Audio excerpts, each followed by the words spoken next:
On surplombe la ville, là. Ah oui, tout à fait. Là, le toit en jaune, c'est le point central. Et alors, derrière cette porte, il y a la place Tiananmen. C'est la plus grande au monde, je crois. C'est aussi un site touristique très important. Tous les matins, on monte les drapeaux. Et donc, à cette heure-là, normalement, il y a beaucoup de monde. Bon, non seulement les touristes, mais aussi les locaux. Il y a un portrait de Mao. Il y a un portrait de Mao, oui, tout à fait. Là-bas, les toits orange Oui. sont les toits des palais de la cité interdite. Ah oui, oui. Et on appelait ça la cité interdite parce qu'à l'époque, quiconque y entrait, sans autorisation, sans y être invité, se faisait décapiter. Heureusement, les temps ont changé.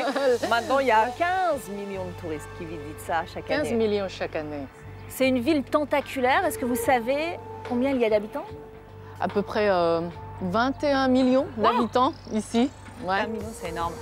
Bon, là, vous l'avez dit, c'est un quartier traditionnel. Ça contraste quand même avec tout cet espace de building. Ouais. Il y a eu beaucoup de constructions ces dernières années. Ouais, mais pas dans ce quartier-là. Dans ce quartier-là, c'est plutôt des architectures protégées. Tous ces bâtiments-là qu'on voit maintenant, on les garde juste comme ils sont maintenant.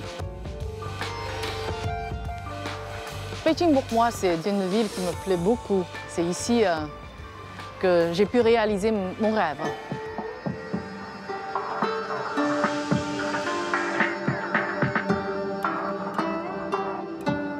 Vous l'aurez compris, nous sommes en Chine, à Pékin, en compagnie de Shang Wenjie. Bonjour Wenjie. Bonjour Valérie. Bienvenue dans votre Pékin des Arts. Vous êtes une reine de la pop, une impératrice même, puisque vous faites partie du top 3 des chanteuses les plus connues dans un pays qui compte quand même 1,3 milliard d'habitants. Vous êtes aussi une amoureuse de la mode, on le voit avec cette magnifique tenue. Merci. Donc avant de parler de votre carrière, vous allez nous présenter une créatrice que vous aimez beaucoup. Elle s'appelle Mashama. Ah, une très bonne amie. On va la rencontrer? Ouais, on y Allez. va. Le marché de la mode est bien au rendez-vous au cœur de Pékin, avec toute une génération de jeunes et fiers créateurs chinois qui s'imposent en rejetant le low-cost et les codes du luxe à l'occidental. Parmi eux, Mashama. La jeune femme partage son temps entre Londres, Paris, Pékin et son studio de Shanghai, où sont aujourd'hui réalisés la plupart de ses modèles. Laure adore son style audacieux et complexe, et son esprit de construction poussé à la perfection qui met en valeur une femme à la fois fière et gracieuse. Bonjour. Valérie, bonjour. Macha, quand on regarde vos collections, alors pas toutes, mais essentiellement, vous êtes noir et blanc. Pourquoi? C'est une source d'inspiration, le noir et blanc, plus grande que la couleur? Le blanc est la couleur idéale pour mettre en valeur une coupe. Il n'y a pas d'autre couleur au monde qui puisse vous aider à perfectionner une silhouette. Pour le noir, je pense que tous les créateurs de mode ont une obsession avec cette couleur. D'ailleurs, on ne la considère pas vraiment comme une couleur. C'est une façon de se démarquer des tendances et ça s'était un peu perdu. Alors c'est vrai que quand on pense à la mode venue de Chine, on pense immédiatement au Made in China, ça a une référence au low cost.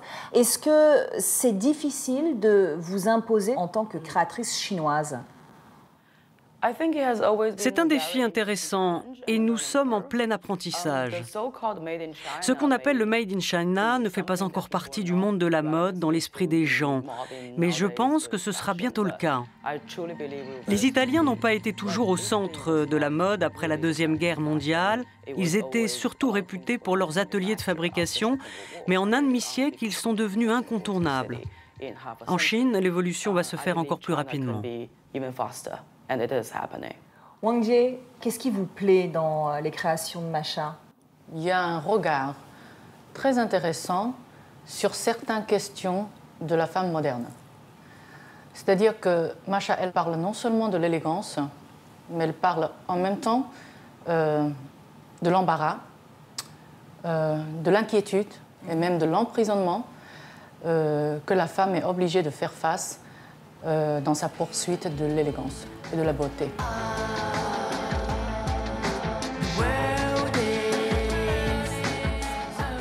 En fait, ces deux robes, elles sont super lourdes. Hein. C'est pour mon album Ode to the Doom. Celle-là, c'est assez compliqué pour porter parce qu'il y a beaucoup de pièces raccrochées à la robe. C'est une juxtaposition de différentes formes, de textures. Et j'aime bien les épaules perlées. C'est une superbe ambassadrice, Wang Jie. Ah oui, pour cet album, on a créé quelque chose entre le sombre et la lumière. Ce que vous avez vu avant, c'est le côté sombre. Et puis ça se transforme en quelque chose de pur, de libérateur. Et ça, c'est très représentatif de tout l'album. Bon, vous êtes en permanence dans la lumière. Est-ce que vous avez un côté sombre? Oui, en fait, la musique que je crée a toujours un côté sombre. Parce que je crois que la lumière vient du sombre. C'est ma philosophie, d'une certaine manière. De l'obscurité à la lumière, du mandarin à l'anglais en passant par le français qu'elle a appris à l'université, Wang Jie aime créer des ponts entre les différentes cultures et toujours regarder vers l'avenir. Elle l'a embrassé. T'es plus jolie que jamais. Tu le trouveras. Pas étonnant qu'elle ait choisi d'installer ses bureaux au Galaxy Soho, un complexe architectural futuriste signé Zaha Hadid. C'est un peu un ovni dans le paysage de Pékin. Ouais. C'est un ensemble un peu compliqué. Et ça a un surnom, cette forme totalement particulière? Je sais que les Pékinois disent que c'est comme des soutiens-gorge. Un soutien-gorge, parce que ça a la forme du soutien-gorge, en effet. Ouais. À la claire fontaine, m'en allant promener, j'ai trouvé l'eau si belle que je m'y suis baignée. Il y a longtemps que je t'aime, jamais je ne t'oublierai. Alors, dans votre dernier album, Graceland, il n'y a pas de chansons en français. Il y en avait 4 dans le précédent. Ouais. Est-ce que les Chinois aiment bien les chansons en français? La langue française est considérée par les Chinois comme une langue très romantique. À mon avis, le romantisme français, c'est de vouloir mourir pour l'amour. C'est plutôt tragédie. Mais pour les Chinois, le romantisme, c'est un dîner aux chandelles. En 2006, vous vous inscrivez à un concours de chant qui s'appelle Supergirl. C'est l'équivalent de notre nouvelle star à nous en France. Et vous gagnez. C'était pas un pari un peu risqué de tout plaquer, notamment votre carrière dans le marketing? En fait, il ne s'agissait pas d'un pari, parce que ce n'est pas moi qui ai choisi la chanson. C'est plutôt la chanson qui m'a choisi. J'ai fait de mon mieux. Je me suis bien amusée tout au long du concours, mais il y a quelque chose d'autre qui m'a poussée jusqu'au sommet du podium. Donc, au moment où on m'a annoncée comme championne de l'année, je me suis dit, oh là, je ne savais pas d'autre chose à faire autre que de me lancer tout de suite dans un parcours de musique. Ouais. Alors aujourd'hui, vous êtes une reine de la pop. Vous avez des millions de fans. Vous avez reçu plein de distinctions, je ne vais en citer qu'une. En 2011, sacrée artiste de l'année. Est-ce que ça fait de vous une artiste consensuelle? Est-ce que vous rassemblez ou est-ce que vous divisez les Chinois? Alors, le style musical que je fais, c'est plutôt un style assez particulier, assez différent par rapport aux autres styles existants déjà sur le marché chinois. Donc, il y a des jeunes Chinois, il y a un public qui comprend bien ma musique. Mais il y a quand même beaucoup de gens qui sont, pour l'instant, incapables de me comprendre.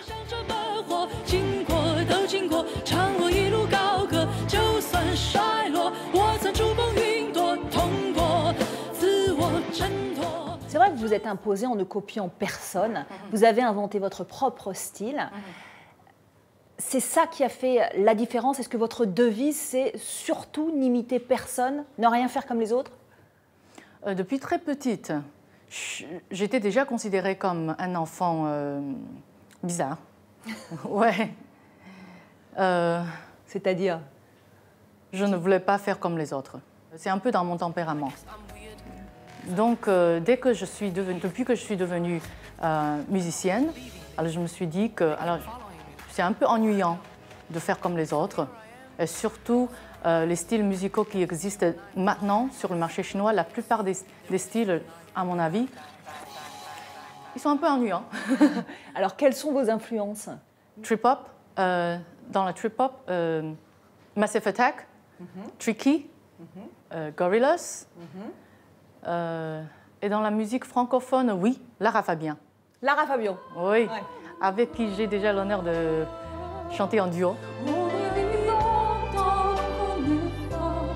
On a la foi tant qu'on s'endort, la rage au ventre.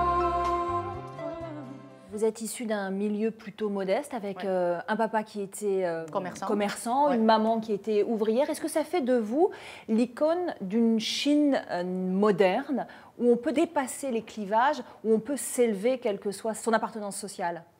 Absolument. J'y crois fort. Puisque maintenant en Chine, je pense que ce qui est vraiment intéressant dans ce pays, c'est qu'il y a énormément de possibilités, surtout pour les jeunes. Il y a beaucoup d'opportunités commerciales et c'est la raison pour laquelle maintenant il y a de plus en plus de salariés dans les grandes compagnies qui quittent leur poste pour créer leur propre business. Maintenant, c'est devenu même une grande tendance. Vous l'aurez compris, Wang Jie aime entreprendre et voir grand. L'artiste est aussi productrice. Sa dernière trouvaille, le groupe Fresh. Hello, I am Neil Ho. I'm Josephine Zen. I am Rex Ma. Hello, I'm Vince Wang. Bonjour, je m'appelle Nicolas Lestan. C'est elle qui a donné naissance à ce boys band en organisant un grand concours sur Internet.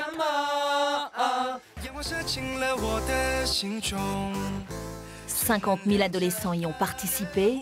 À l'arrivée, ils ne sont que 5 élus.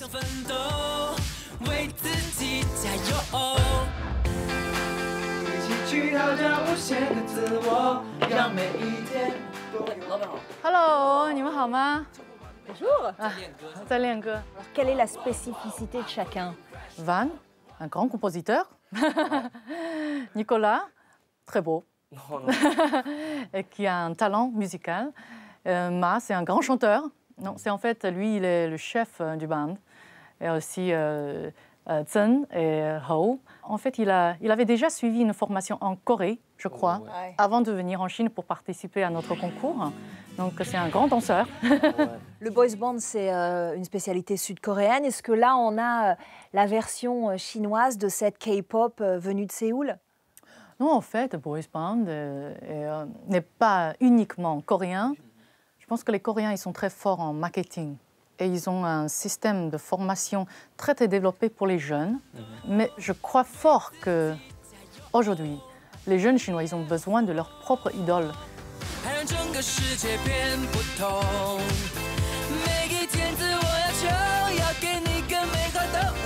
Est-ce qu'il y a une influence européenne, Nicolas, dans le groupe Fresh? Je sais par exemple que vous avez tourné l'un de vos clips à Paris. À Paris, ouais. Pourquoi Paris? Paris, c'est une ville, c'est un symbole de la liberté. J'ai vécu des années à Paris et en plus, notre patronne, elle suit également de la culture française. Voilà. Et c'est pour ça qu'on a choisi Paris comme ville pour tourner notre premier clip. Donc en fait, Wang Jie, vous distillez un petit peu de culture française dans tout ce que vous faites. Oui, un petit peu de tout. En tant que jeune diplômée de l'université, j'étais déjà très fascinée par la culture française. Donc, même maintenant, en fait, le métier d'une chanteuse en Chine, en fait, c'est un métier qui n'a rien à voir avec la langue française. Mais je fais de mon mieux pour inclure cette culture dans mon travail quotidien. C'est comme ça que je t'aperçois. Viens me prendre dans tes bras. C'est comme ça. La nuit est tombée sur la capitale chinoise, mais on ne va pas se quitter tout de suite, car c'est l'heure de notre questionnaire du Paris des Arts.